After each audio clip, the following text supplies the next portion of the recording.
Welcome to The Explainer. For years, the financial world basically ran on this one massive assumption that gold and Bitcoin were twin assets. Everyone thought of them as this perfect mirror trade, moving in lockstep to protect your portfolio against a weakening dollar and general market chaos.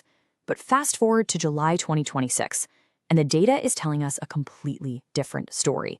The mirror trade, as we knew it, it's completely dead. Okay, let's really dive into this. Is the whole digital gold thesis literally dead, or is it just evolving? We are seeing a historic divide right now. While one asset is skyrocketing to record highs and acting as the ultimate geopolitical shock absorber, the other is, well, it's consolidating. It's behaving way more like a high-performance tech stock. This massive divergence between gold and Bitcoin is arguably the core financial mystery of our time, and today we're going to unpack exactly what the data is showing us. Here is how we're going to break it all down today. First, the great decoupling. Then, the macro forces driving markets. After that, we'll look at gold's safe haven rally, Bitcoin's tech stock era, and finally, projecting the next moves. All right, Section 1, the great decoupling. To really get a handle on where we are, you got to look at the wildly different paths these two assets have taken in 2026. The stark contrast in this correlation data pretty much tells the whole story. On one side, Bitcoin's rolling 30-day correlation to the tech-heavy Nasdaq reached as high as 0.80 this year. It's essentially acting like a giant global liquidity sponge, expanding when money is flowing and contracting when things tighten up. But on the other side, gold's correlation to tech has totally tanked, sitting right around 0.20. It has fully reclaimed its traditional role as a true geopolitical bunker. When investors get spooked and flee to safety, they are choosing gold, which totally shatters the assumption that Bitcoin would be that exact same crisis hedge. Moving on to Section 2, macro forces driving markets. 57,000. Keep that number in your head, because it is an absolutely massive deal for the markets right now. The U.S. economy added just 57,000 jobs in June. To put that into perspective, the forecast was 110,000. That is a huge miss. It's the smallest rise we've seen in 4 months, and it instantly sent shockwaves through the market, slashing the odds of a near-term Federal Reserve rate hike straight down to 50%. And remember, lower interest rates decrease the opportunity cost of holding non-yielding assets, which fundamentally reshapes how big money positions itself. And right on top of that messy economic data, we've got some very serious geopolitical risk brewing. As FX leaders reported, tensions in the Middle East are escalating fast, with explicit warnings of quick responses to any interference in the Strait of Hormuz. So you mix these dual forces, a cooling U.S. labor market and rising global conflict, and you create the exact environment where traditional safety assets absolutely thrive. Which brings us to Section 3, gold's safe haven rally. And this brilliantly illustrates the fallout from all those macro forces.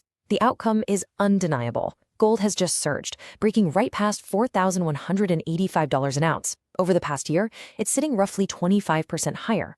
When conflict pushed oil up and completely rattled the markets, gold did exactly what a safe haven is supposed to do. It absorbed all that fear, and it climbed. But here's the thing, it's not just everyday retail investors panicking. This is massive institutional and sovereign accumulation. Central banks actually scooped up a net 41 metric tons of gold for their reserves in May alone. Why? Because sovereign nations are actively hunting for physical, non-sovereign assets.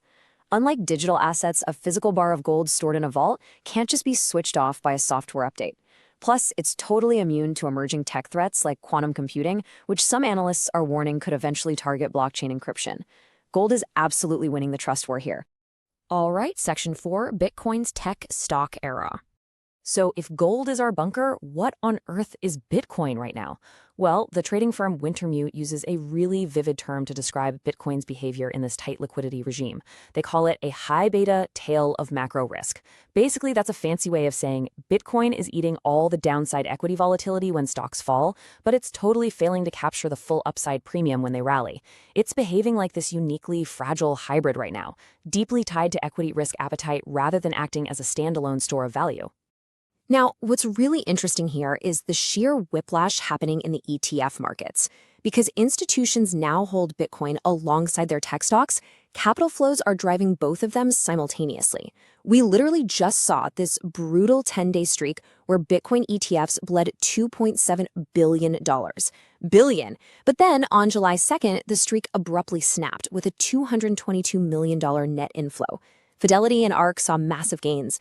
Yet, weirdly enough, BlackRock's IBIT, usually a total heavyweight, actually lost over $40 million that same day. It's this extreme institutional tug-of-war, with Wall Street basically playing a multi-billion-dollar game of hot potato. But despite all this institutional volatility, the on-chain data is presenting a fascinating counter-narrative. Bitcoin recently rebounded up to $62,613, wiping out over $51 million in liquidations, almost entirely squeezing out the shorts. And here is the absolutely crucial point. While the Fear and Greed Index is sitting at a staggering 15, indicating extreme fear, long-term holders are just quietly accumulating. Their supply just shot up by more than 356,000 Bitcoin. So while Wall Street plays hot potato with ETFs, the long-term crypto natives are definitely stacking. And that leads us to our final section, projecting the next moves. Let's look at the technical outlook for gold. Honestly, it's incredibly robust. We're looking at an RSI sitting at 61.91 and a MACD at 15.87. Both of those are screaming clear buy signals. Across the board, the moving averages are just locked in on a strong buy consensus. The key pivot point and current support level you want to watch is right around that $4,186 mark.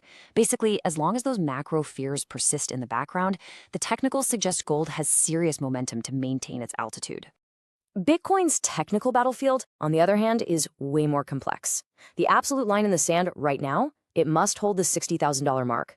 We are seeing open interest climb to over $47.5 billion, but with neutral futures funding rates, which suggests the trend is confirming without a crazy amount of leverage.